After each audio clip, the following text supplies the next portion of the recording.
Tersangka RZ warga Jalan Fakih Usman seberang Ulu 1 yang sudah melakukan aksi begal terhadap supporter bola Benamo Riki, Pucuk Jeramba Ogan Kertapati, ditangkap oleh anggota Pidum Polrestabes Palembang. Lanang yang masih berumur 17 tahun ini sudah melakukan aksinya sama 6 ikut rewangnya yang ini masih jadi DPO polisi. Jero aksinya oleh tersangka sama rewangnya mepet motor korban, terus langsung ngapak korban, sehingga korban tercampak dari pucuk motornya.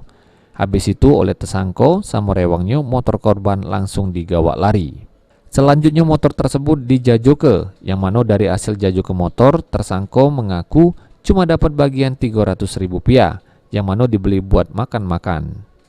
Motor, tak tahu siapa yang jual, Aido pokoknya Romo Aido jual. Dapat duit tapi Aku dapat duit 300. Duitnya? Cuma beli makanan bagi budak, yang budak yang lain bagi. Lah lama kejadian kau nih? Tak tahu pokoknya Agustus tadi. Agustus pas nonton bola itu. Iya.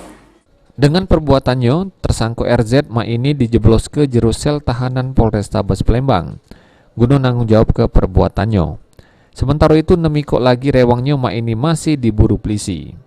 Abidin Riwanto, PAL TV.